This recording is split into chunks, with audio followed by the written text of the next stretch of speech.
নমস্কার বন্ধুরা, আমার চ্যানেলে স্বাগত। আমরা যে বিষয়টা নিয়ে আলোচনা করব, যে স্কুল সার্ভিস কমিশন বা এসএসসির যে দুর্নীতি, অর্থাৎ যে ক্লাস 9-10 এবং ক্লাস 11-12-এর যে শিক্ষক নিয়োগের দুর্নীতি গত 2 বছর ধরে প্রায় আমরা দেখতে পাচ্ছি।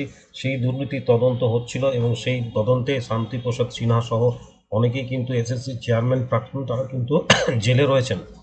এবং এই যে নিয়োগ দুর্নীতি মামলায়, অর্থাৎ এসএসসির নবম, দশম এবং একাদশ, দ্বাদশ দুর্নীতি মামলায় এই প্রথমবার কিন্তু আদালতে চার্জশিট জমা করলো ইডি। এবং এই বৃহস্পতিবার দিনই কিন্তু ইডির বিশেষ আদালতে একটি চার্জশিট জমা করেছে কেন্দ্রীয় তদন্তকারী সংস্থা, অর্থাৎ ইডি, এনফোর্সমেন্ট ডিরেক্টরেট। 300 পাতার সেই মূল যে চার্জশিট, তাতে কিন্তু অভিযুক্তের সংখ্যাও তারা বলছেন যে 100 জনেরও বেশি।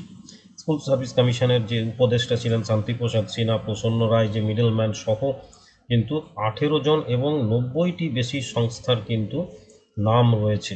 এবং ইডি মনে করছেন যে এই মামলা একাদশ, দ্বাদশ এবং এই অযোগ্য প্রার্থীদের সংখ্যা প্রায় 1120 জনের কাছাকাছি এবং 9-10-এ সেই সংখ্যাটা 946 জনের কাছাকাছি।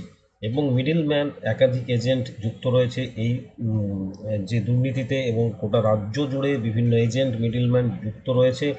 প্রায় 17,000 পাতার চার্জশিট কিন্তু ইডি জমা করেছে। কিন্তু অনেক দিন আগে কিন্তু 2022 সালেই কিন্তু শান্তিপ্রসাদ সিনহাকে গ্রেপ্তার করা হয়েছিল ইডি, এবং সিবিআইও তাকে গ্রেপ্তার করেছে।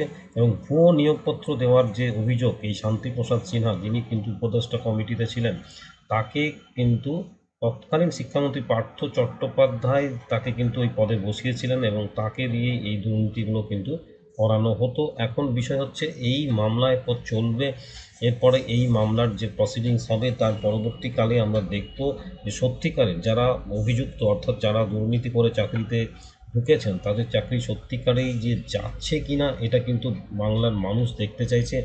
বাংলার মানুষ এটা চাইছে যে দুর্নীতি করে যারা চাকরিতে ঢুকেছেন তারা বিদায় হোক, তাদের তাদের চাকরি থেকে সরানো হোক।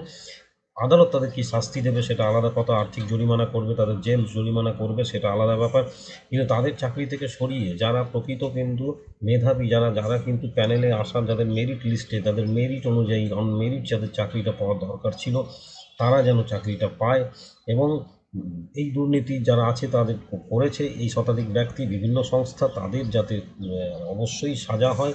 এটা কিন্তু বাংলার সাধারণ মানুষ, ছাত্রছাত্রী যারা চাকরি প্রার্থী, তারা কিন্তু এটাই চাইছে।